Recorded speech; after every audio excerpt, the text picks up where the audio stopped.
Hi, I'd like to welcome all of you. Thanks for being here. Our talk today is about making the transition from high school to college. We are from Notre Dame College in South Euclid, Ohio. I'd like to introduce who we have brought here. I'm Mary Jo Levon. I'm the interim director of the Academic Support Center at Notre Dame College. This is Carla Raguse. She's a senior instructional advisor at the Academic Support Center. Would you like to say a little bit about yourself, Carla? I do a lot of the working with students one-on-one in the areas of arts and some sciences, but not a whole lot. My main area is psychology. My training is as a psychologist. I have worked in community counseling and family systems, as well as industrial and organizational psychology. The next person I'd like to introduce is Tina Wexler. She is an instructional advisor at the Academic Support Center as well. Tina, how many years have you been with the Support Center? 6 or 7. 6 or 7. And tell us a little bit about what you do there. I'm an instructional advisor.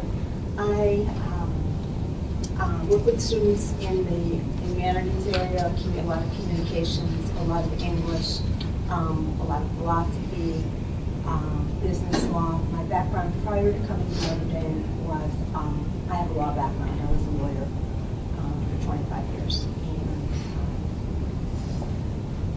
that's basically what I do. And then we have Julie Schweikowski, who is also an instructional advisor. How long have you been with us, Julie?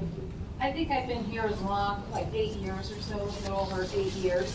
And my background is business. I tutor. I have a bachelor's degree in economics and a master's degree in labor relations and human resources.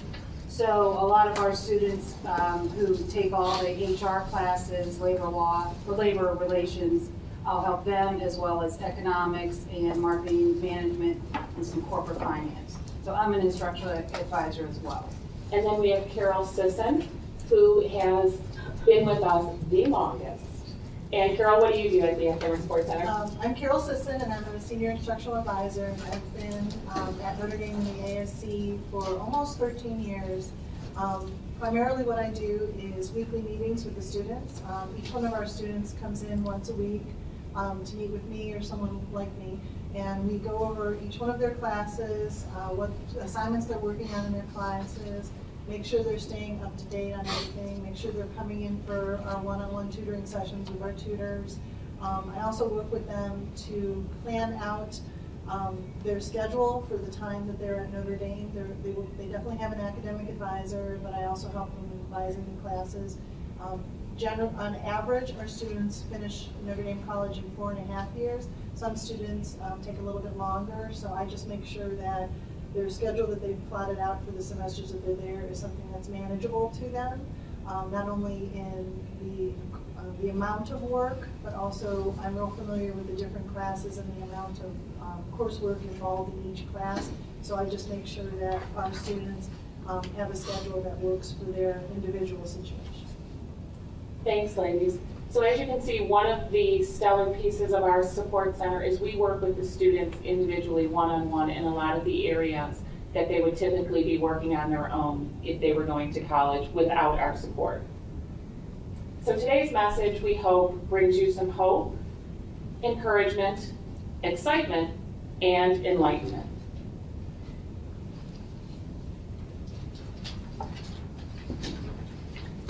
So the goals we'd like to have you think about when selecting a college is a seamless transition from high school to college, and then becoming a successful college student. So let's talk a little bit about why college is awesome. We all think about college, our kids all think about it, and what are the things that make college awesome? Well, for starters, freedom, right?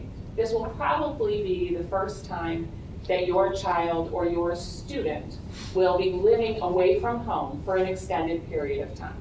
And that's exciting.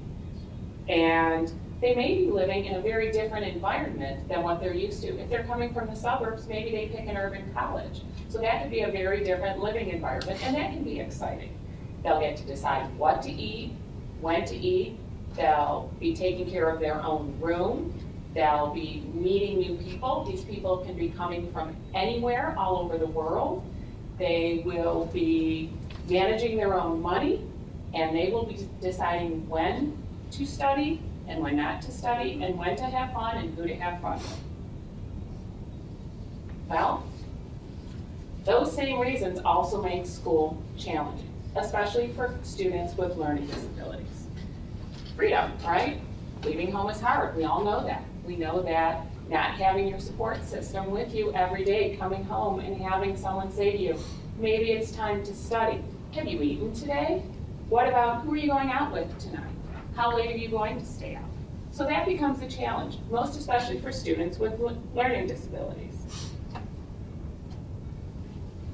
The other thing is everything's a possibility, and that's great, but is it? Because maybe then there's too many choices and too many possibilities. Oh, don't have one. That's okay. So, at this point you're wondering, is college an option? Do I want it to be an option? We've developed 4 skill sets that we are going to discuss to help you decide.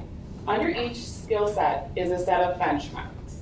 As we go through the next few slides, think about the benchmark and decide whether or not you feel that your child can achieve these benchmarks. But remember, you don't have to achieve every benchmark to feel that your student is ready to be in college or to be successful in college. The first set of benchmarks are the academic benchmarks. Let's consider. Is your student taking a college prep course of study?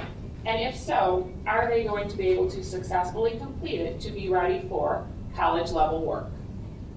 Have you considered having your students sit for the SAT or ACT? If they sit for it, they're entitled to accommodations if they're getting accommodations currently. A lot of schools, though, aren't requiring SAT or ACT scores anymore. Notre Dame has gone test optional. So if you feel that that's just something that's going to add stress or anxiety to your child, consider looking at colleges that are test optional. Then we have independent living benchmarks. For instance, do you believe that your student, if they were living in a dorm on campus, would be able to wake up for school without any help? Do they do that now? Is that something that you could teach them now and kind of model for them in the home so that when they do go to college, they're prepared for it and it's not something new they're learning there? How about planning your time so that all work is done? Think about how much time your child or your student may be taking now and working independently and how much of that is monitored by you or someone else in their school. And then, of course, they need to be sure that they're making time to be healthy and exercise, that they get proper nutrition, and absolutely get proper sleep. We all know that college students are just inherently sleep deprived. So consider that. And then we have the self-advocacy benchmarks. And does your child understand their diagnosis and disability? And can they explain it to others? And do they know how to communicate their needs, both to their professors, to their family, and to their peers? And then, do they know what strategies help them learn best? And do they know which test-taking strategies work best for them? We have social and employability benchmarks as well. So can your student identify their comfort level with social activities?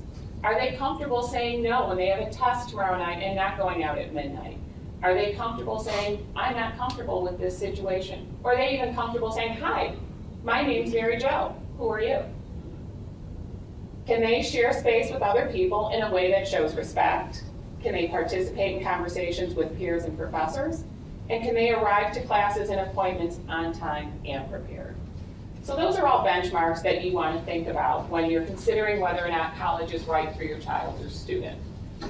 A few of the things you can do if you're deciding that college is an option is have your child's psychoeducational testing done with adult norms. We highly recommend that because we all know that our students change and they mature and they're going through a lot of maturing stages from high school to college. So if it's possible, get your psychoeducational testing done with adult norms. If not, have your IEP at least have been performed within a 3-year span of them starting school. And then They need to identify the support that they will need in college, because all programs are not the same. What kind of academic support will they need? What kind of social opportunities will they need? How about career coaching? Sure, you can go to school and get a degree, but do they need an internship to graduate? Is that one of the requirements? And where are they going to go from there? Will they be able to seek the services necessary to become gainfully employed? And then, of course, for all of us, organization and time management. I don't think that that's true just for our students. I think that's true for every student and for every person. So we want to make sure that their organization and time management skills make them successful. Finding the right college. The questions you want to ask and the areas you want to look at are there services available? All schools are required to provide a baseline of accommodations for a student with learning disabilities and a documented learning disability. Do you need just those services or do you need more? How about the location? Is it okay for your student to go to school in another state, another country? Or do you want them nearby? Would that be a better situation for them? And then classroom size. Does your child need to be in a classroom with 10 to 12 students, 30 to 40? Or are they okay in a lecture hall with 300? What would make them most comfortable? What would make them most successful? Cost, that's a factor for everybody. What's it going to cost for my student to go to school here? Are the services that are provided free, or are they additional? And if they're additional, are they worth the cost? And then, of course, majors available. Your child may say right now, I want to be a veterinarian. So you go and pick a school that has a veterinary program. But 2 weeks from now, they may say, you know what, I've decided I want to be a teacher. And now they don't have an education program. So when you're looking at the schools, consider the fact that your student may change their mind. They may decide that the major they went into to pursue isn't what they want to do. So find a school where if they change their mind, they don't have to change schools. If they're comfortable there, the last thing you want to do is have them change schools. So, and maybe it won't add as much time. If you stay in the same school, maybe it's an extra year of education, but maybe it's not 3 more years of education.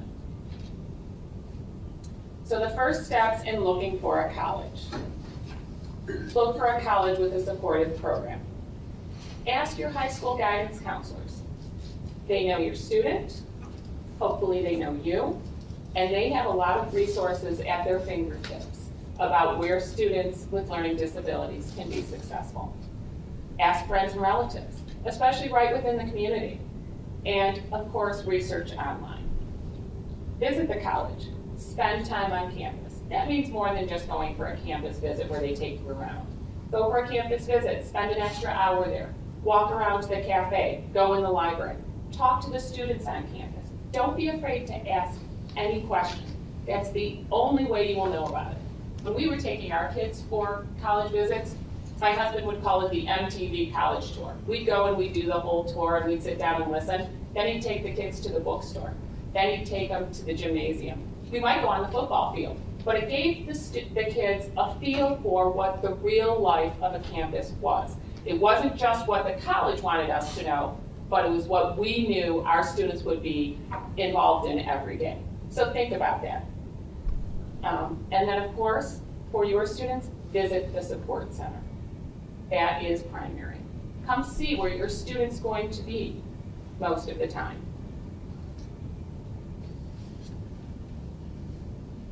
Let's talk about accommodations in college. So the ADA law requirements have a base level. We at Notre Dame call it a level 1 accommodation. So all colleges, regardless, provide the base level at no additional charge. This includes note-taking assistance, taping of class lectures, extended test-taking time, alternative test formats, use of a scribe, and a distraction-free environment for test-taking.